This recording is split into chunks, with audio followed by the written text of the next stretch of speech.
ఇక ఈరోజు మన బైన్సపట్నంలో మన మోహన్ రావు పటేల్ ప్రజా ట్రస్ట్ చైర్మన్ మోహన్ రావు పటేల్ గారు అక్కడ ఉన్నటువంటి శిశు మందిర్ సుభద్ర వాటికలో ఈరోజు అక్కడ ఉన్నటువంటి విద్యార్థులకు 10వ తరగతి చదువుతున్న విద్యార్థులకు మోటివేషన్ క్లాస్ను నిర్వహించి అదేవిధంగా వాళ్ళు రాయబోయే ఎగ్జామ్స్ గురించి వాళ్ళకు బెస్ట్ ఆఫ్ లక్ చెప్తూ ఏ విధంగా రాయాలి, ఏ విధంగా ఎగ్జామ్ సెంటర్కి వెళ్ళిన తర్వాత భయపడకుండా ఫస్ట్ మనకు వచ్చే ఆన్సర్స్ అన్నీ టకటక రాసి దాని తర్వాత ఏదైతే హార్డ్ ఆన్సర్స్ ఉంటాయో రెండో ప్రాధాన్యత ఇచ్చి వాటికి పూర్తి చేయాలని అక్కడ విద్యార్థులకు సూచించడం జరిగింది.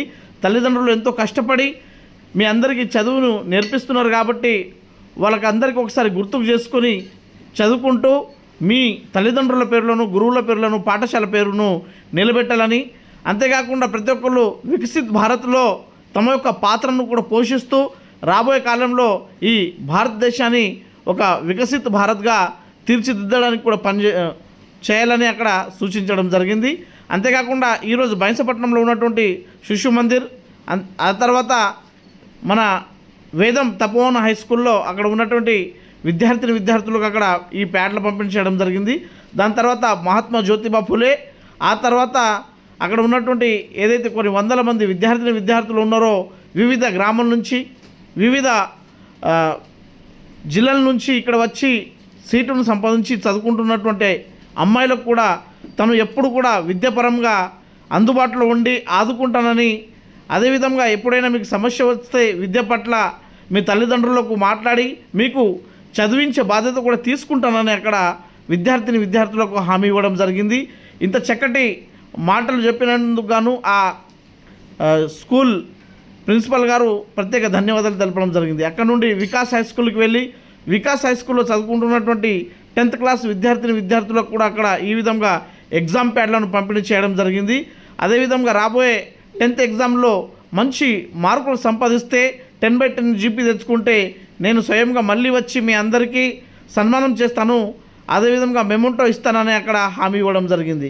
ఆ తర్వాత బైన్సపట్నంలో ఉన్నటువంటి మహాత్మా జ్యోతిబా ఫులే బాలుర పాఠశాలకు వెళ్ళి అక్కడ ఉన్నటువంటి 10th క్లాస్ విద్యార్థులకు కూడా అక్కడ ప్యాడ్లు పంపిణీ చేయడం జరిగింది.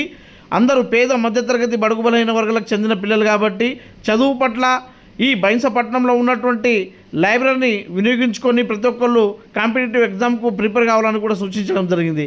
ఆ తర్వాత ఏదైతే బైన్సపట్నంలో ఉన్నటువంటి గౌతమి పాఠశాలకు వెళ్ళి అక్కడ ఉన్నటువంటి విద్యార్థులకు కూడా అక్కడ ప్యాడ్ల పంపిణీ చేయడం జరిగింది.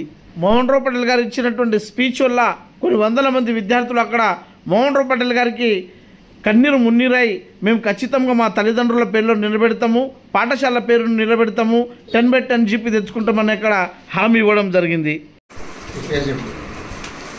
గుడ్ మార్నింగ్, నా పేరు రంజన, నేను 10వ తరగతి చదువుతున్నాను. ఈరోజు శ్రీ మోహన్ రావు పటేల్ సార్ మా స్కూల్కి వచ్చి మాకు మోటివేషన్ చేయడం జరిగింది. వారికి బిజీ షెడ్యూల్ ఉన్నప్పటికీ వాళ్ళు వచ్చి ఎగ్జామ్స్లో భయపడద్దు, ఎలా రాయాలి అనేది మాకు చెప్పారు. ఎన్నో ఉదాహరణలు తీసుకొని ఈ వికసిత్ భారత్ని మా యొక్క వంతుని మాకు గుర్తు చేయడానికి ధన్యవాదాలు సార్.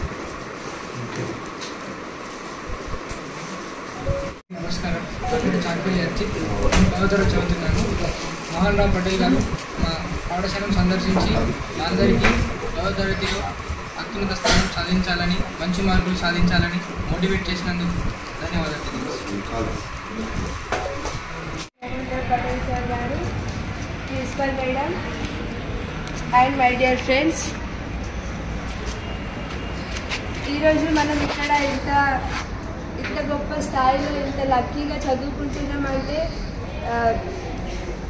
మనం ప్రిన్సిపల్ మేడం కారణం. మనకి ఎంతో బాధల్లో ఉన్న భాషల నుంచి ఇక్కడికి తీసుకొచ్చి మనకి చక్కగా చదువు నేర్పించడానికి టీచర్లు అందరూ టైంని కేటాయించి మనకి ఇంత బాగా చదువు చెప్తున్నందుకు అందరికీ థ్యాంక్ యూ మేడం.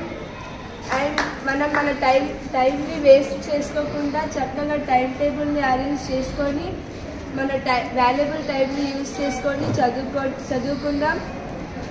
నెక్స్ట్ మన ఫ్యూచర్లో మనం ఒక గొప్ప స్థాయిలో ఉండాలి అంటే మనం చదువుకోక తప్పదు. అందరూ చదువుకోండి. ఇంకా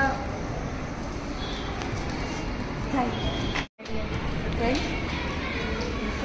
personally very well for our program.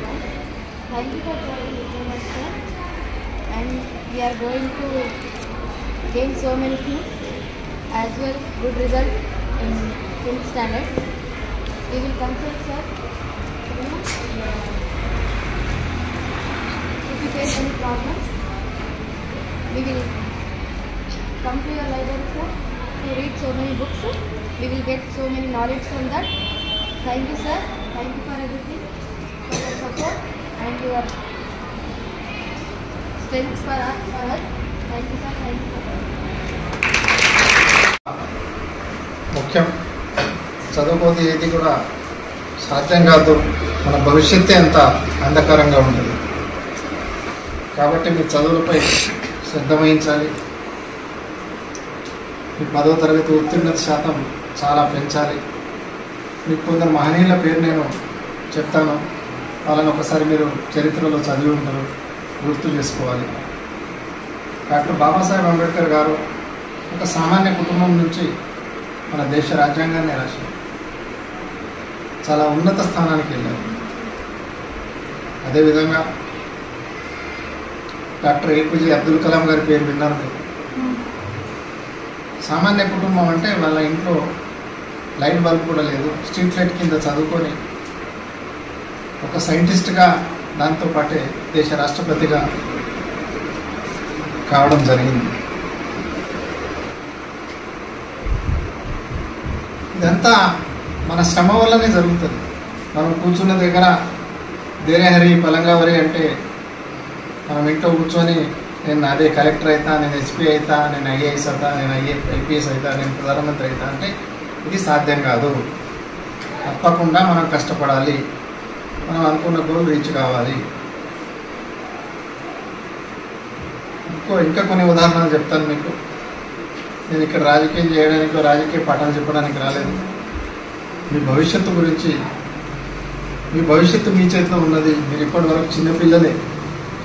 రేపు 10వ తరగతి తర్వాత మీకు స్వతంత్ర నిర్ణయం తీసుకునే అవసరం వస్తుంది. ఈరోజు వికసిత్ భారత్ అనే నినాదంతో ఒక గొప్ప వ్యక్తి ముందుకు వెళ్తున్నాడు. మీ అందరికీ తెలుసు ఆ పేరు. ఎవరు? నరేంద్ర దామోదర్ దాస్ మోదీజీ ఒక సామాన్య కుటుంబం నుంచి ఇంత పెద్ద దేశానికి 3వసారి ప్రధానమంత్రి. ఆయనకు ఎలాంటి స్వార్థం లేదు. ప్రజాసేవే ఆయన పరమార్థంగా భావిస్తూ మనకందరికీ అన్ని విధాలుగా చేదోడు బాదోడుగా ఉంటుంది. వాళ్ళంత త్యాగం చేసినప్పుడు మన పని ఏముంటుంది? రేపు వికసిత్ భారత్కు ఆయన ఒక్కరంటేనే కాదు, మనం అందరూ చేయుతను అందించాల్సిన అవసరం ఉంది.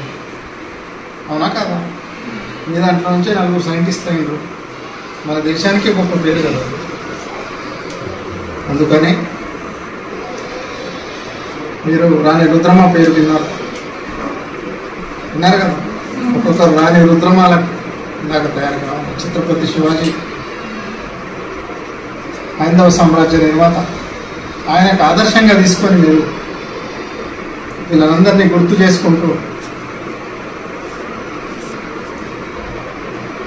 చాలా తక్కువ రోజులు ఉన్నది కాబట్టి చదువు మీద దృష్టి పెడుతూ మీకేమన్నా ఏ సబ్జెక్ట్లో కానీ ఏ పోర్షన్లో కానీ ఏదన్నా మీకు డౌట్స్ ఉంటే మీ ఆచార్యుల దగ్గర క్లియర్ చేసుకొని మీరందరూ పై చదువులోకి వెళ్తూ అమ్మ సరస్వతి అమ్మవారి ఆశీర్వాదాలతో అందరూ మంచి స్థానాల్లో వెళ్ళాలని కోరుకుంటూ సెలవు.